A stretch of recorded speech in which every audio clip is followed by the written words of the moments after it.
Hello, I'm Adam Reeve. Yes, the Adam Reeve. Valedictorian of the class of '04. The following is true, and by true I mean false. It's all lies. But they're entertaining lies, and in the end, isn't that the real truth? The answer is no. As you may or may not have already heard, I've decided to compile many inspirational quotes from other people in order to create my speech. Why should I try to come up with an original idea when I can just steal other people's ideas, passing them off as my own? After all, originality is nothing but judicious plagiarism. Throughout the following speech, you will hear quotes, partial quotes, and manipulated quotes from The Simpsons, Yogi Berra, Albert Einstein, and others. Thank you.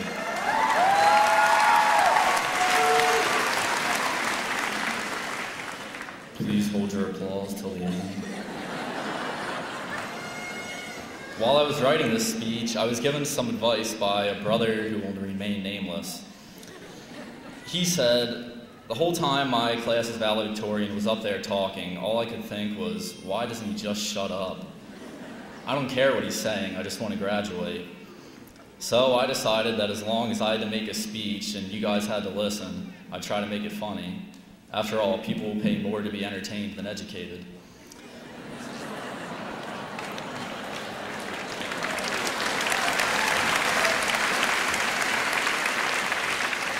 But it was not easy. As many of you know, I'm not the type of person that likes to joke around.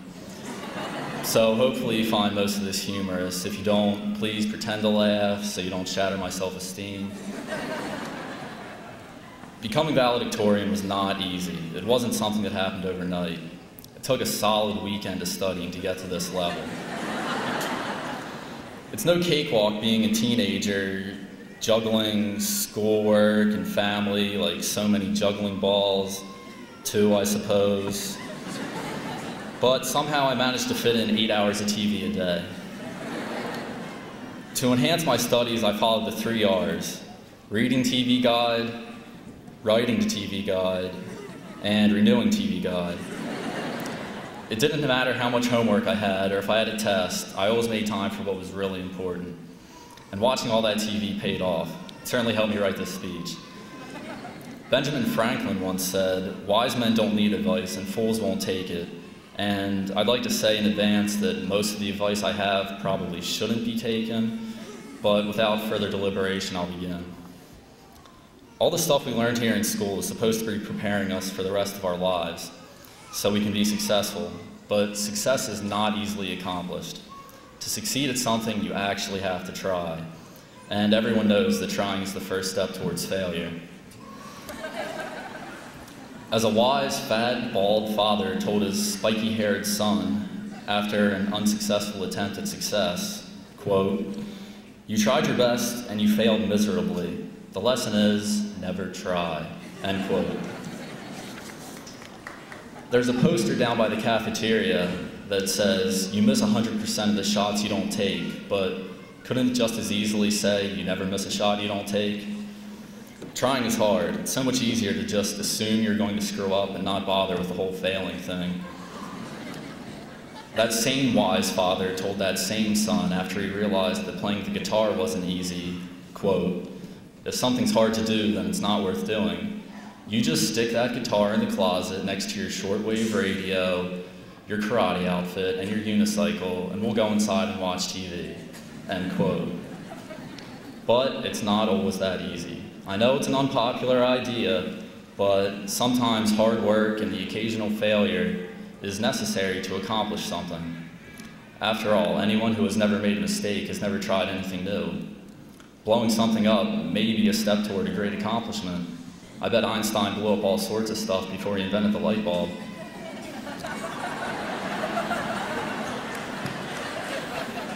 Piece of advice the first.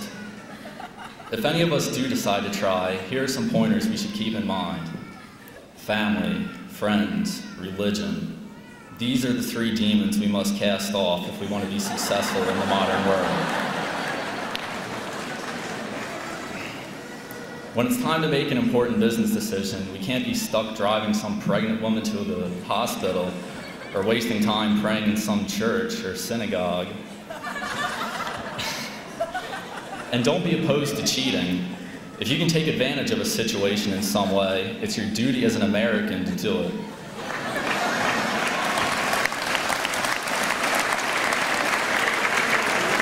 Why should the race always be to the swift or the jumble to the quick-witted?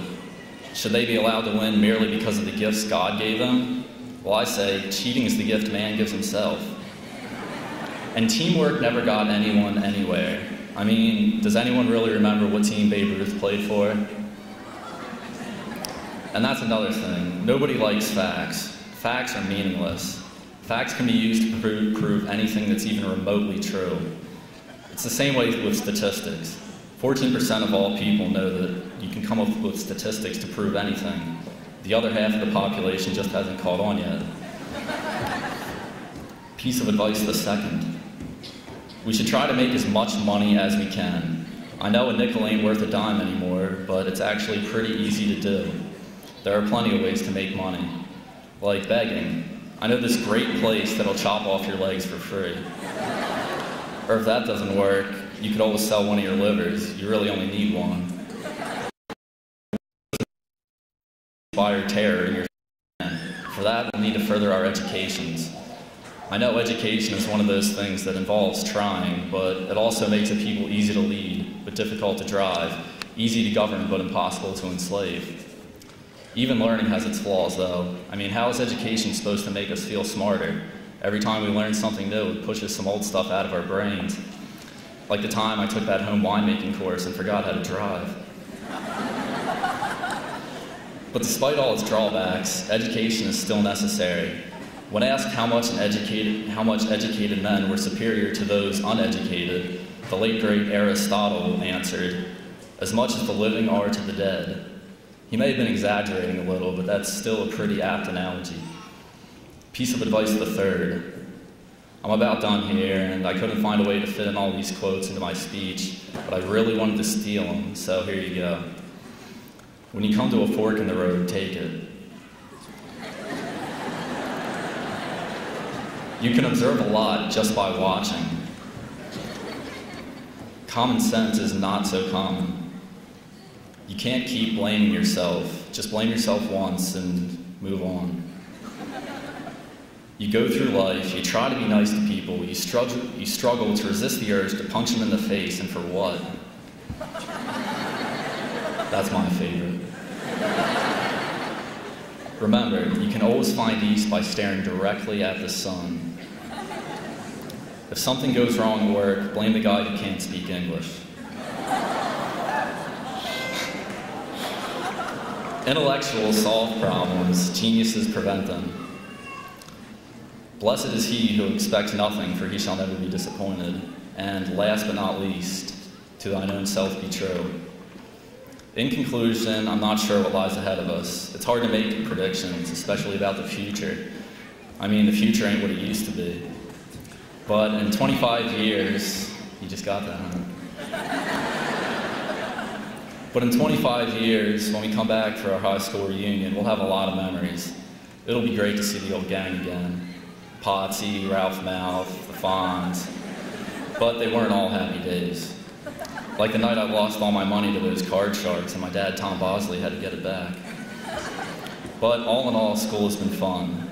I've had a lot of good memories with you guys. Whether it was during wrestling or an AP class or at lunch or somewhere else. Foursquare. Some of you I don't think I've ever seen before, but it's a pretty big class, so that's expected. And I can't think of a class I'd have rather graduated with. That officially concludes my speech, but before I go, I'd like to take this opportunity to get all I can out of being valedictorian. I will be signing autographs afterward, $1 a piece. And to all the girls out there, I'm available. Give me a call. Thank you, Line Communication.